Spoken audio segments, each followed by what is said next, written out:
যতই সাজি না কেন এই যে রান্না বান্না, এই রান্না বান্নাটা তো করতেই হবে। এগুলো এখন গরম করব। রাত বাজে 10টা, এখনও কোনো কাজই করি নাই।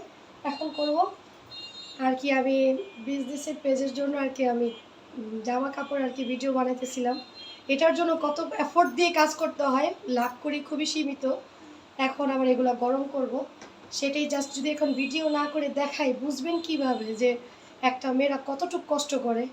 একটা মেয়েরা যাদের বিজনেস আছে তাদের কতটুকু কষ্ট থাকে। হ্যাঁ, আমার বিজনেস বড় না, তারপরেও তো কষ্ট করতেছি। তারপরে ব্লগের জন্য ভিডিও বানাচ্ছি, এটাও কিন্তু একটা কষ্ট। তো আমি সবই কিন্তু আপনাদের সাথে এখন একটু একটু করে শেয়ার করি। তো যাদের কাছে এখন নতুন যাবে প্লিজ একটু ফলো দিয়ে যাবেন বা সাবস্ক্রাইব করে দিবেন।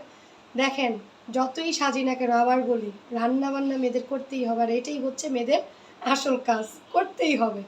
যত বড় বড় চাকরি করুক না কেন সবাই রান্না বান্না করতেই হবে। ভিডিও শেষে মজা আছে লিখছিলাম তো, তাই না? তো এখন দেখবেন যে কি করে।